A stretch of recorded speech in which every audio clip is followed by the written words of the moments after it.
한 주간 평안하셨습니까? 행복한 안식일입니다. 진짜 집사님께서 말씀하셨듯이 날이 많이 추워졌습니다. 다들 감기 조심하시고, 예, 이럴 땐 어떻게 해야 되나요? 따뜻한 물 많이 마시고 잠을 잘 자고.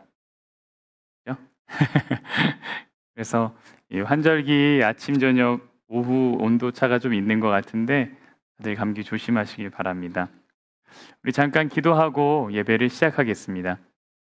사랑하는 하나님, 이제 말씀을 엽니다. 이 말씀을 통하여 우리가 알기를 원하는 하나님의 진리를 잘 깨달아 알 수 있도록 성령 하나님 인도하여 주시옵소서. 예수님 이름으로 기도합니다. 오늘 우리가 함께 다룰 내용은 사사기 11장에 있는 입다의 실수입니다. 먼저 지난주를 좀 정리를 해보겠습니다. 하나님이 이스라엘을 블레셋과 암몬에 파셨다 이렇게 말씀하셨습니다. 그렇게 이스라엘이 팔리기를 자처했던 거죠, 사실은. 그렇죠? 그리고 고난이 찾아오자 그들은 하나님께 부르짖었습니다. 그러나 여전히 그들의 장롱 안에는 뭐가 있었어요? 그들의 우상들이 있었어요. 이것을 치우지 않고 그냥 하나님께 잘못했습니다, 이렇게 이야기했습니다. 그러니까 그들은 그냥 하나님의 도움을 여러 신들의 도움 중 하나 정도로 생각했다라는 겁니다. 그래서 하나님이 그들에게 아주 가혹하게 말씀을 하셨습니다. 옆집 가서 살아라. 옆집 가서 살아라. 너 지금까지 우상 숭배 잘하고 이방신 잘 섬겼으니까 너희들이 그렇게 좋아하는 우상한테 가서 이방신에게 가서 도와달라고 하거라. 나는 너희를 구하지 아니하겠다, 이렇게 말씀하셨습니다. 그러나 이방신들이 이스라엘을 구해줄 리 없어. 이방신들은 귀가 있어도 듣지 못하고 입이 있어도 말하지 못합니다. 설령 악한 영이 어떤 활동을 했다고 하더라도 그들 편에 서는 것이 결코 그들에게 진정한 행복, 진정한 구원의 경험을 하게 해주지 않죠. 결국 이스라엘 백성들은 다시 하나님께 부르짖게 됩니다. 그때는 뭐라고 기도했습니까? 하나님, 하나님의 뜻대로 해주십시오. 하나님의 뜻대로 해주십시오. 그러나 저희가 정말 곤고합니다, 이렇게 기도를 했습니다. 그리고 나서 자신들 장롱에 있던 우상들을 다 이제 버렸어요. 그러자 하나님이 뭐라고 말씀하셨냐면 마음에 근심했다. 그 일을 인해서 마음에 근심했다라고 하면서 이제 10장의 내용이 좀 마무리가 될 때 그때 무슨 일이 있었는가가 이제 오늘 우리가 이제 다루려고 하는 내용입니다. 이스라엘 백성들이 진정한 회개를 하고 하나님은 그 일 때문에 마음에 이제 근심이 있었을 때 무슨 일이 생겼는가?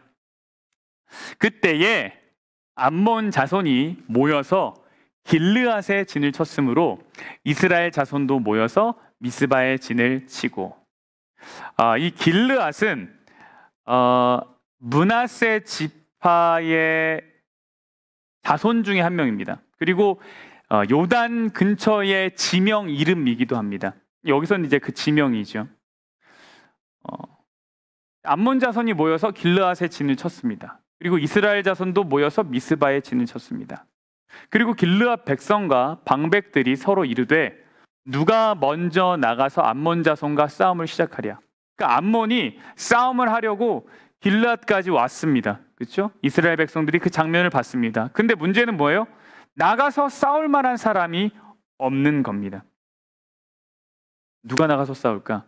그런데 그 중에 길르앗 사람 중에 누가 있었어요? 입다라고 하는 사람이 있었어요. 성경은 그를 보고 큰 용사라고 했습니다. 근데 그 사람의 출생의 비밀을 여기서 탁 보여주는데 그 사람이 어떤 사람이에요? 기생이 낳은 아들이었습니다. 아버지의 이름은 길르앗이었고 그 길르앗이 기생에게서 얻은 아들이에요. 근데 길르앗의 아내도, 그러니까 이제 아내가 많았습니다. 그렇죠? 아내도 그의 아들들을 낳았는데 그 아내의 아들들이 자라매 입다를 어떻게 했어요? 쫓아냈어요. 감히 너가 우리들 사이에 끼려 그래? 너는 뭐 이렇게 좀 모지게 말했겠죠. 어디서 이렇게 근본도 없는 막 이런 식으로 얘기했을 거예요. 쫓아냈습니다. 너는 다른 여인의 자식이니 우리 아버지의 집에서 뭐를 얻지 못해요? 기업도 얻지 못할 것이다. 그러니까 이 얘기는 이스라엘 백성들에게는 남남이란 얘기입니다. 거의. 너는 아예 우리 가족에 낄 생각도 하지 마. 완전히 내쫓은 거죠. 어떻게 했을까요? 이 입다가. 근데 이 이야기를 읽을 때 그 전에 등장했던 누군가가 떠오르지 않습니까? 기드온의 아들 중에 아비멜렉. 아비멜렉도 첩의 아들이었잖아요. 그래가지고 그가 어떻게 했냐면 다 죽였어요. 네. 입다가 어떻게 했냐면 도비라는 땅으로 이제 이주를 합니다. 그런데 이 입다가 좀 싸움을 잘했나 봐요. 나름 카리스마가 있는 리더십이었던 것 같습니다. 잡류가 그에게로 모여와서 그와 함께 출입하였더라. 여기서 말하는 잡류가 뭐냐면 불량배들이에요. 불량배들. 네. 그러니까 도적질하면서 사는 사람들. 네. 오늘날로 말하면 생활하시는 분들. 이 표현을 아시는지 모르겠습니다. 깡패들. 장로님은 아시나 보네요. 웃으시는 거니까. 이제 깡패들이었어요. 그러니까 이제 그 깡패들이 입다한테 와가지고 형님 저를 아우로 받아주십시오 이렇게. 네. 제가 이 이야기를 오면서 이제 차에서 요즘 이렇게 길이 너무 많이 밀려요. 여기 지역이 여유 있게 출발했는데도 밀려가지고 이제 아이들이랑 이렇게 오다가 오늘 아빠가 설교할 내용 얘기를 해줄까? 그랬더니 애들이 얘기해달라고. 지난번에도 아비멜렉 이야기를 막 했더니 너무 재밌게 들어가지고 이제 그 다음 이야기를 막 해줬더니 우리 이예건 군이 아비멜렉이랑 입다를 딱 비교를 하는 거예요. 아비멜렉은 사람을 샀잖아. 근데 입다는 사람을 안 샀어? 이렇게 얘기하더라고요. 근데 처음에 그 말을 뭐라고 그런지 모르겠는데 뭘 사긴. 네, 생각해보니까 아비멜렉은 세겜 사람들을 돈을 주고 샀잖아요. 그렇죠? 그래가지고 자기 세력을 구축했는데 입다는 그러지 않았어요. 그러니까 저절로 모였어요. 사람들이. 불량 잡배들이 모인 거죠. 그 힘이 이제 딱 생긴 겁니다. 이 이야기가 왜 나오는가? 바로 이 상황에 암몬 자손과 이스라엘이 전쟁을 하게 되는 상황이 온 거죠. 길르앗 사람들이 나가서 싸울 사람이 없다고 막 이렇게 고민하고 있는데 한 장로님이 이렇게 얘기하는 거예요. 야, 우리한테 입다가 있다. 입다가 있다. 그러니까 정식 군으로는 어떻게 해결이 안 되니까 용병을 데리고 오자는 거죠. 네. 저는 이걸 읽다 보니까 예전에 봤던 이제 어렸을 때 부모님이랑 봤던 드라마가 하나가 생각이 나더라고요. 야인시대라고. 혹시 아십니까? 야인시대 예전에 일제 식민지에 있을 때 그 종로의 거리, 김두한 막 나오고. 그러니까 이제 정식 군인이 안 되니까 이제 김두한 같은 사람한테 부탁하는 거잖아요. 여기를 지켜달라고. 뭐 적절한 예인지는 잘 모르겠지만 네, 뭐 그런 상황이 된 겁니다. 그래서 암몬 자손이 이스라엘을 치료할 때 길르앗 장로들이 입다를 데려오려고 돕당에 갔습니다. 야, 우리가 싸움을 하는데 너가 우리의 장관이 되어주라. 장관이 되어주라. 입다가 뭐라 그래요? 너희가 전에는 나를 미워하여 내 아버지의 집에서 쫓아내놓고는 이제 와서 고난을 당한다고 나한테? 근데 이 이야기도 어디서 많이 들어본 얘기 아니에요? 그렇죠. 하나님이 이스라엘 백성들한테 했던 얘기가 똑같이. 이스라엘이 하나님한테 도와주세요. 그랬더니 하나님이 뭐라 그러셨어요? 옆집 가서 살아. 이 얘기를 했잖아요. 이제 와서. 그러니까 이게 사사기가 가지고 있는 어떤 문학적인 구조들이에요. 아베멜렉과 입다가 비슷하게 했다. 그리고 이 하나님과 이스라엘의 관계와 입다와 이 길르앗 사람들과의 관계, 어떤 이런 내용들이 중복이 되면서 이 내용들을 조금 이렇게 이야기를 촘촘하게 만들어가고 있습니다. 입다라는 사람이요, 보니까 이제 싸움만 잘하는 사람이 아니었던 것 같아요. 이 아주 이후에 보면 알겠지만 협상 이런 것도 잘하고 말도 아주 잘합니다. 그래서 신중했어요. 어떻게 했냐면 계속 물어봅니다. 너 진짜 나를 장관으로 삼겠냐? 나중에 딴소리하기 없기다. 이거를 확인을 몇 번 합니다. 그리고 나서 진짜 그렇게 하겠다고 하니까 오케이, 알겠다라고 하고 그들의 리더가 되었습니다. 그럼 이제 어떻게 할까요? 이제 입다가 나가서 전쟁을 해야겠죠? 근데 아까 말씀드렸다시피 입다는 싸움만 잘하는 게 아니라 전략가고 협상가였어요. 그래서 먼저 이 암몬 사람들한테 사자를 보냅니다. 사자라는 건 으르렁 사자가 아니고 이 메신저를 보내요. 네.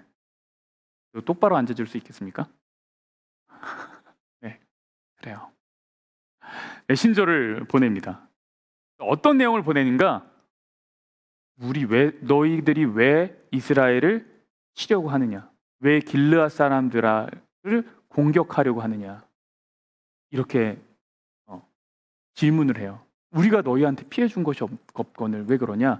그랬더니 이 암몬 사람들이 무슨 소리? 너희들이 애굽에서 올라올 때 우리 땅 차지했잖아. 이런 식으로 답을 해요. 그래서 입다가 이것에 대한 일종의 내용 증명 혹은 이제 논쟁을 크게 3개에 걸쳐서 합니다.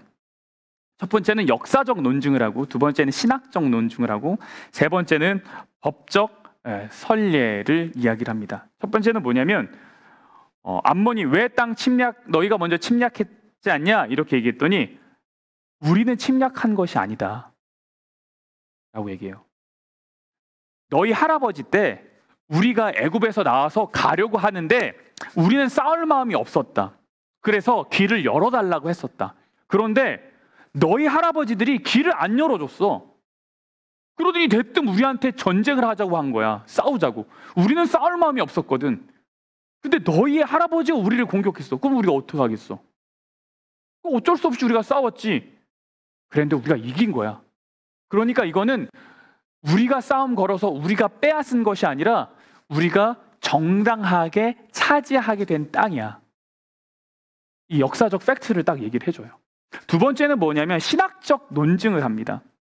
너희의 신 중에 그모스 신이 있지. 그모스 신이 너희 보고 이 땅에서 살으라 그러면 너희는 사니 안 사니? 너희는 살겠지. 우리가 섬기는 여호와 하나님이 계신데 그 하나님이 우리더러 여기서 살라고 그랬어. 그래서 우리도 그렇게 사는 거야. 이렇게 어떤 신학적인 이야기를 합니다. 그리고 마지막의 내용은 뭐냐면 입다가 한 얘기인데, 과거의 법적인 어떤 그 얘기인데, 과거의 모압 왕도 이 아르논 북쪽 땅에 있는 이스라엘을 공격해야 한다고 생각하지 않았다. 요 얘기를 해줘요.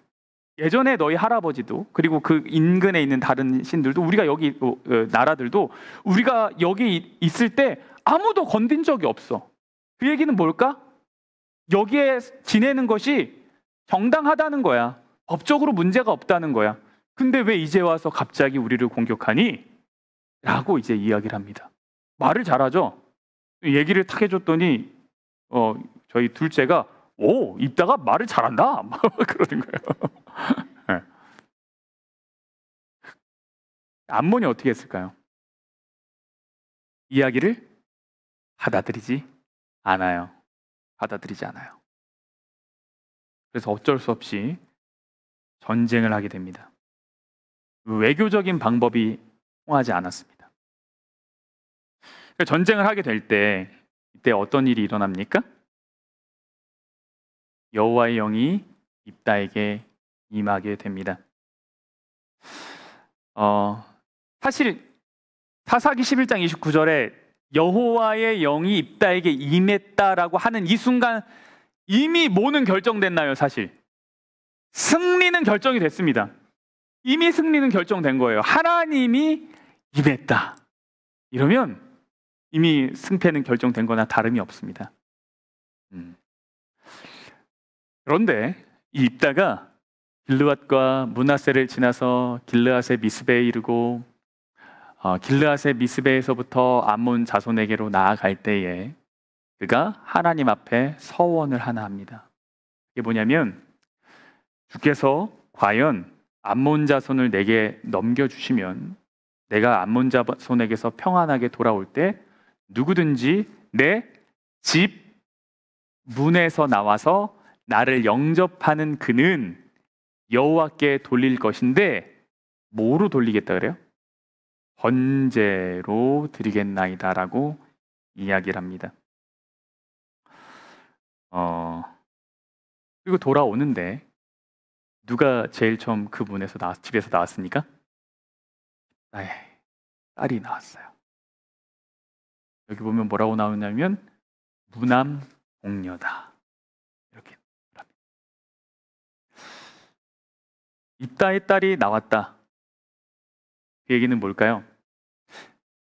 사실 입다는 자기 집에 있는 어떤 다른 존재를 생각하고 얘기했을 거예요. 그렇죠? 자기 딸이 먼저 나왔을 거라고 기대하지 않았을 겁니다. 아마 종이 나올 거라고 생각했겠죠. 물론 이 부분에 대해서 좀 다루겠습니다. 아마 종이 사람이 아니라 동물 중에 하나일 것이다. 이렇게 얘기하시는 분도 계시거든요.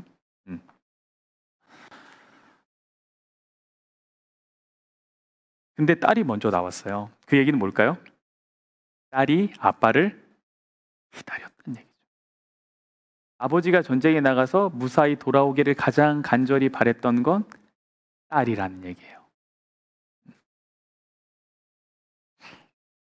이 이야기가 이렇게 됩니다. 입다가 미스바에 있는 자기 집에 이를 때에 보라, 그의 딸이 소고를 잡고 춤추며 나와서 영접하니 이는 그의 무남 동료라. 입다가 이를 보고 어떻게 했어요? 자기 옷을 찢으며 이르되 어찌할꼬 내 딸이여 너는 나를 참담하게 하는 자다. 너는 나를 괴롭게 하는 자다. 내가 여호와를 향하여 입을 열었으니 능히 뭐하지 못해요? 돌이키지 못하리라. 딸이 그에게 이르되 나의 아버지여 아버지께서 여호와를 향하여 입을 여셨으니 아버지의 입에서 낸 말씀대로 내게 행하소서. 이는 여호와께서 아버지를 위하여 아버지의 대적 암몬 자손에게 원수를 갚으셨음이니이다 하니라. 또 그의 아버지에게 이르되 일만 내게 허락하사 나를 2달만 버려주소서. 아버지 나에게 2달 시간을 주세요. 내가 나의 친구들과 산에 가서 나의 죽음을 인하여 애곡하겠습니다. 여기에 나의 처녀로 죽음을 인하여 이렇게 말하죠. 아버지가 가라 하고 2달 동안 실제로 산에 올라가서 친구들과 슬피 웁니다. 그리고 2달 만에 아버지에게 돌아왔고 그는 자기가 서원한 대로 딸에게 행했습니다. 딸이 남자를 알지 못하였더라 얘기합니다. 그 이후에 이스라엘의 딸들은 해마다 가서 길르앗 사람 입다의 딸을 위하여 나흘씩 애곡했다라고 성경은 말합니다. 말씀드렸다시피 많은 사람들이 이 장면을 두고 입다가 동물 제사를 하나님께 약속한 것으로 해석해 왔습니다. 그렇게 생각한 사람이 있어요. 그러니까 입다가 처음에 서원한 거는 사람을 두고 생각한 게 아니라 이 말을 한 게 아니라 동물을 제사로 드리는 것이었을 것이다. 아마 개가 먼저 나왔을 거라고 기대했을까요? 동물이라고 생각했을 것이다. 이렇게 생각을 합니다. 그리고 어떤 사람은 이 처녀로 죽게 되었다라고 하는 말의 의미를 가지고 뭐라고 얘기하냐면 그녀가 하나님께로 구별돼서 시집을 안 가고 평생 하나님만을 섬기며 살다가 죽은 것이다. 이렇게 해석하기도 합니다. 여러분 어떤 것 같아요? 여러분도 혹시 이걸 이렇게 이해해 오시고 설명을 혹시 들으셨었나요? 네. 근데 이 이야기는 사실 본문의 내용을 잘못 보고 있는 거예요. 사실 이 성경적인 지지를 받지 못하는 해석이에요. 왜냐하면 첫 번째, 내 집 문에서 나와서 이스라엘 백성들이 집 안에서 동물을 기르는 경우가 없습니다. 이 집 문 안에서 기르는 경우는 없습니다. 그러니까 입다는 동물이 나올 거라고 기대하지 않은 거예요. 더 분명한 건 뭐냐면 여기서 말하는 누구든지 나를 영접할 때 34절에서 말하는 영접하다, 그리고 31절에 나를 영접하다, 이 이야기는 성경에 한 번도 동물에 대고 사용한 적이 없는 단어예요. 이 단어는 사람에게만 사용된 단어입니다. 또 한 가지는 만일 이 입다가 동물이 나왔을 거라고 기대를 한다면 여기서 말하는 나를 영접하는 그는 이라고 하는 이 사람을 지칭하는 이 단어를 사용하지 않았을 것입니다. 또 한 가지, 만일 입다가 하나님께 동물을 약속했다면 딸이 나왔을 때 딸을 보고 놀라지 않았을 겁니다. 왜냐하면 입다가 기대하는 존재는 누구예요? 딸이 아니라 어떤 동물일 거니까 딸을 봐도 딸 안아주고 그 다음에 나오는 동물을 기대했을 겁니다. 또 한 가지는 31절에 분명히 번제로 드리겠다고 하나님 앞에 서원을 하고 39절에 자기가 서원한 대로 딸에게 행했다고 분명하게 말합니다. 또 한 가지는 입다의 아버지가 딸이 자신을 영접한 것을 보고 처음에 보인 반응입니다. 그가 단순히 이제 성전에서 봉사하게 되는 정도를 가지고 그게 그렇게 슬퍼할 일은 아니라는 거죠. 옷을 찢고 너는 나를 참담하게 하는 자다, 이렇게까지 괴로워할 리가 없다는 겁니다. 그리고 또 한 가지는 사람들이 애곡하는 장면입니다. 왜 하나님의 성전에서 봉사하기로 선택한 사람 때문에 해마다 길르앗 사람 입다의 딸을 위하여 나흘씩 애곡을 했겠습니까? 그러니까 이 이야기는 사실상 정말 성경적인 지지를 따져본다면 뭐가 더 적절한 설명이냐면 실제로 번제로 드려졌다고 하는 것이 사실 더 성경적입니다. 그럼 이제 문제가 생겨요. 어떤 문제가 생깁니까? 사람을 하나님께 제사 드렸어요. 왜 그랬을까요? 왜 입다는 그러한 약속을 했으며 왜 하나님한테 했던 그 서원을 이러한 방식으로 지키게 되었을까요?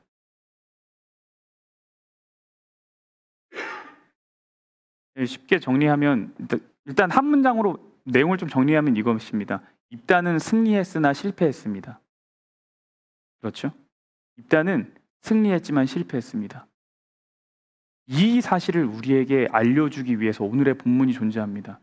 여러분이 어떤 부분에서 승리할 수 있습니다. 그러나 동시에 실패할 수도 있습니다. 무슨 내용인지 좀 보겠습니다. 우리가 먼저 분명하게 알아야 될 건 신명기 12장에 있는 말씀입니다. 하나님은 사람을 제물로 드리는 것을 받지 않습니다. 신명기 12장 31절입니다. 내 하나님 여호와께는 내가 그와 같이 행하지 못할 것이라.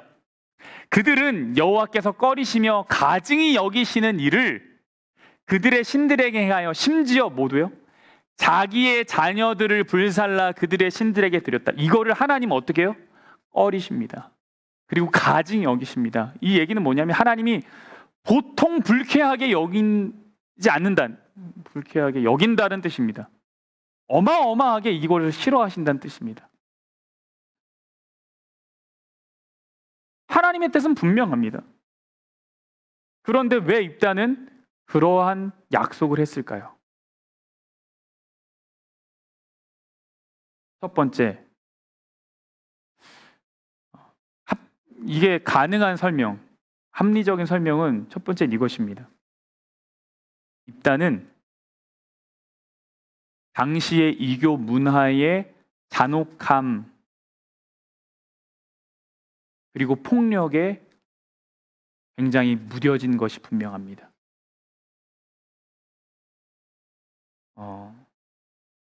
신자들이 하나님에 대한 믿음을 고백하고 어떤 진리를 지키려고 한다고 하더라도 이 주변 세상이 우리들을 가만두지 않기 때문에 압박해오는 내용들이 있습니다.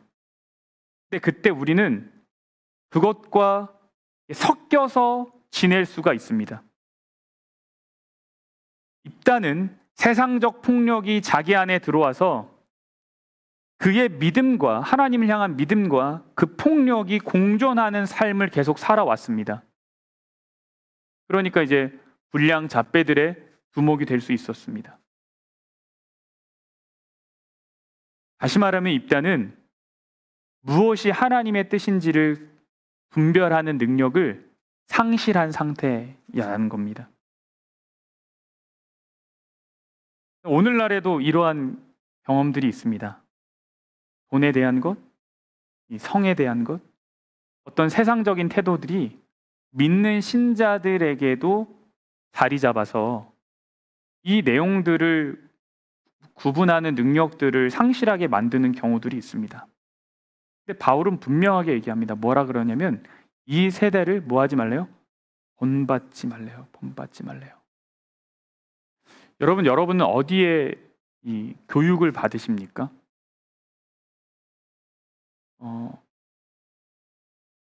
제가 아이들에게 했던 이야기들 중에 하나인데,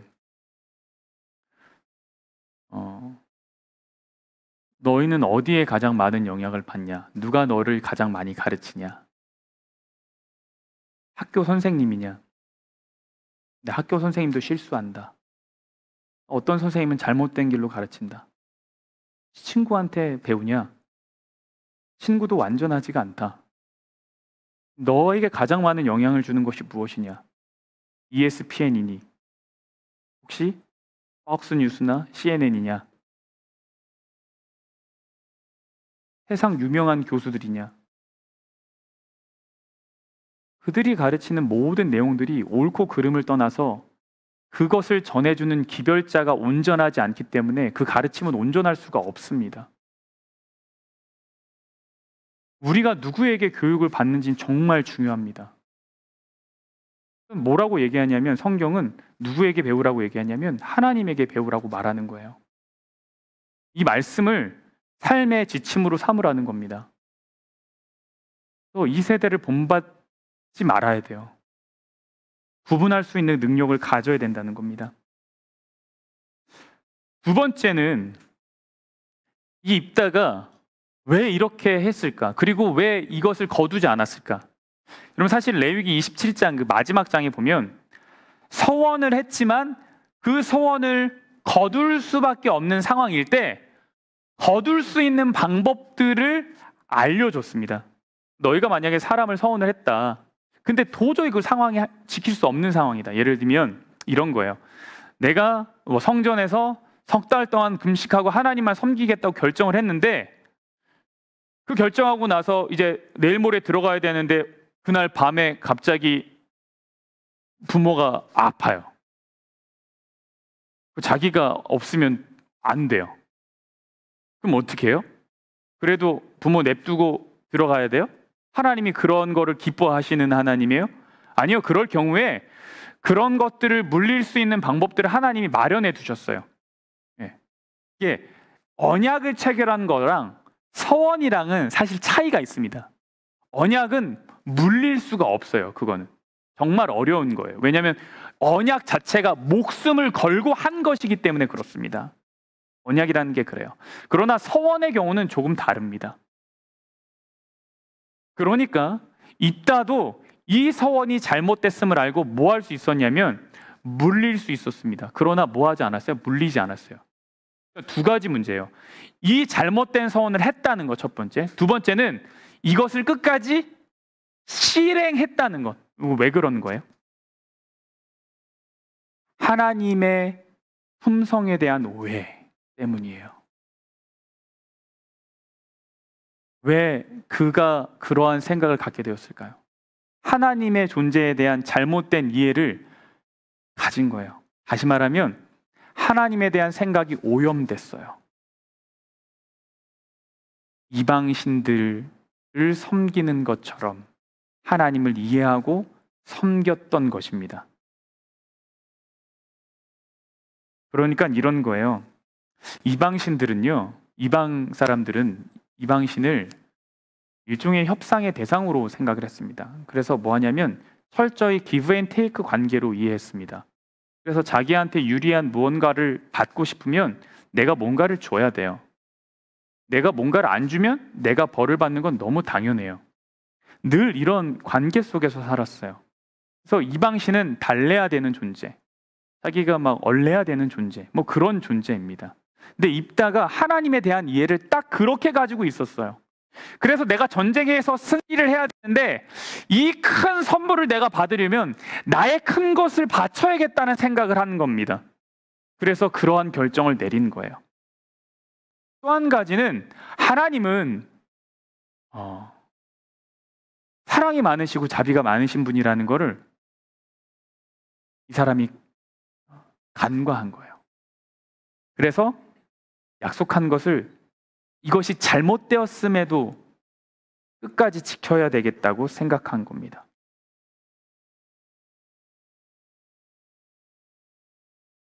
성경은 오직 단 한 종류의 인간 재물을 원하십니다. 그게 뭘까요? 자기 희생, 다른 이들을 섬기는 것, 봉사하는 것. 하나님이 원하시는 인간의 재물을, 그 재물은 인간이 할 수 있는 것은 딱 그거밖에 없어요. 실제로 생물학적인 죽음, 바쳐지는 걸 하나님은 원하시지 않습니다. 그래서 로마서 12장 1절은 너희 몸을 하나님이 기뻐하시는 거룩한 죽은 재물이 아니라 뭐라 그래요? 산 재물로 드리라고 한 것입니다. 입다는요, 이렇게 생각한 겁니다. 하나님한테 잘 보이고 하나님을 매수하고 하나님을 통제해야겠다고 생각했습니다. 이방 사람들이 그들의 신을 섬기는 동일한 방법, 그 관점으로 하나님을 생각했던 겁니다.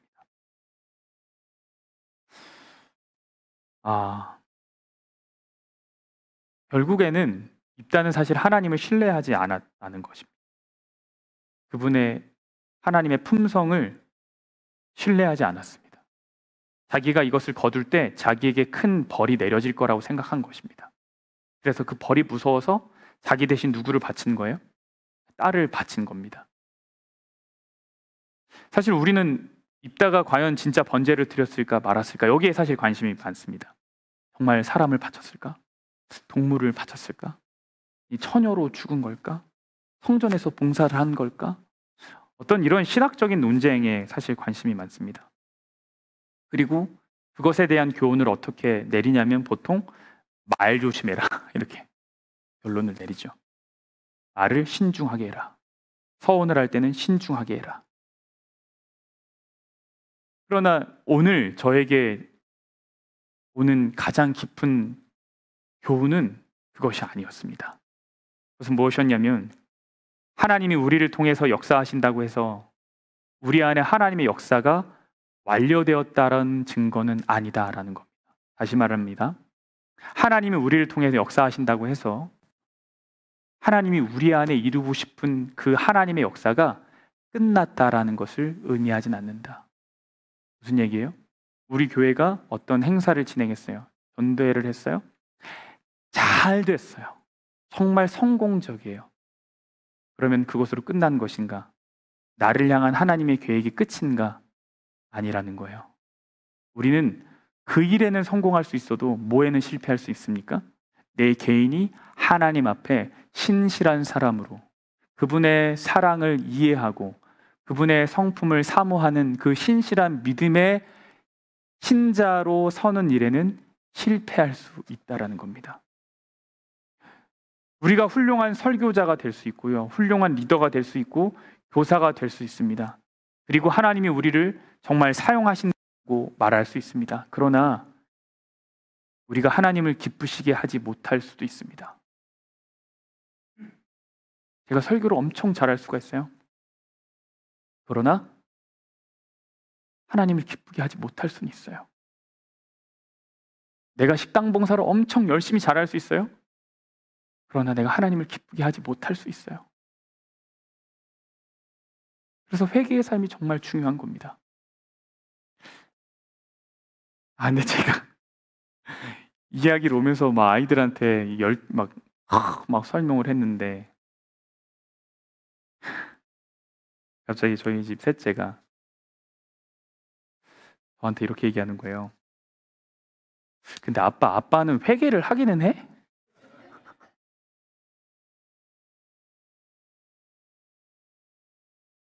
어? 왜 그렇게 얘기해? 아니, 나는 아빠랑 같이 기도할 때 아빠가 회개한다고 얘기하는 걸 한 번도 들은 적이 없는 것 같아. 그리고 아빠는 항상 나한테 뭘 하라고만 해. 이렇게 해라, 저렇게 해라. 이렇게 되라, 저렇게 되라. 그리고 아빠는 제가 질문했어요. 야, 말만 안 하는 것 같아? 행동도 안 하는 것 같아? 행동도 안 하는 것 같아.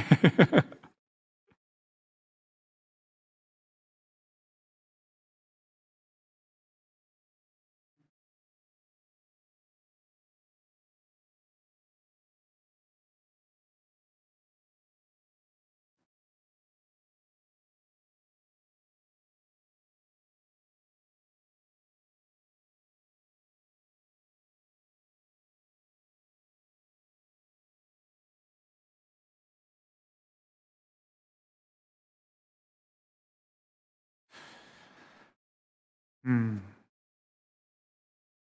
그 이야기가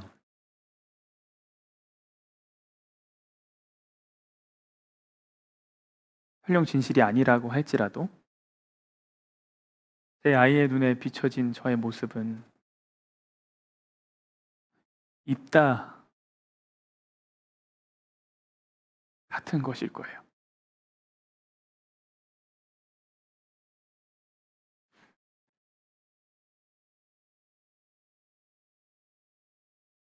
그래서 우리는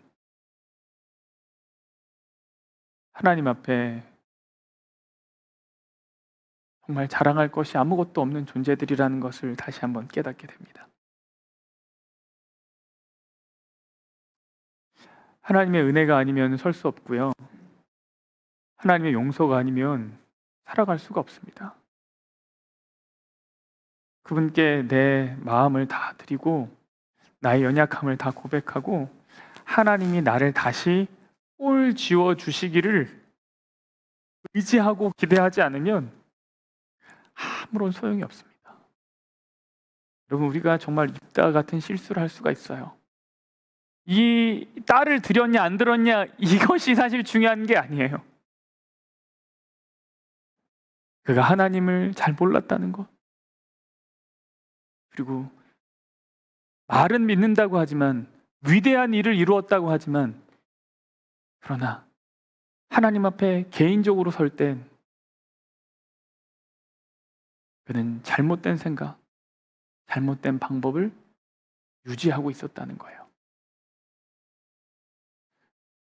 입다가 사사로 있는 동안 성경은 이스라엘에게 평화가 있었다라고 기록하지 않습니다.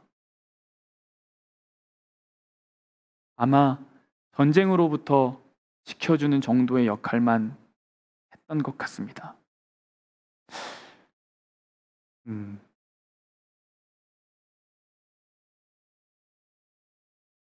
여러분, 우리가 정말 하나님 앞에 한 제물로의 삶을 살아가게 되기를 축복합니다. 그래서 거짓 평화가 아니라 진정한 평화를 나눌 수 있는 존재.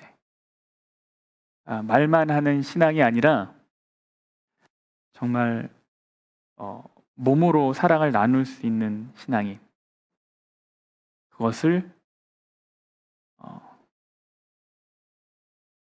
내가 좋아하고 원하는 이에게만 보이는 것이 아니라 모두에게 다 나눌 수 있는 그런 신앙인의 모습이 되기를 이 시간 주님의 이름으로 축복합니다. 그래서 질문하게 됩니다. 하나님이 나를 사랑하시고 축복하시고 나에게 최선을 이루시는데 완전하게 그분의 모든 것을 쏟아낸다고 정말로 믿는다면 우리는 어떤 식으로의 삶을 살아가게 될까? 하나님을 통제하고 하나님을 매수하고 하나님 앞에서 합당한 행위를 해야지만 된다고 하는 어떤 그런 율법에 매여 있는 신앙이 아니라 하나님의 은혜를 경험해서 그분을 사랑해서 내 안에서부터 솟아져 나오는 그런 신앙의 삶. 이런 나를 위해 하나님이 모든 것을 전적으로 다 베푸셨고 부어주셨다는 것을 내가 정말로 믿는다면, 그분이 나를 위해서 모든 것을 하셨고 하실 것이고 지금도 하고 계신다는 것을 믿는다면, 그러면 나는 어떤 삶의 모습을 갖게 될 것인가?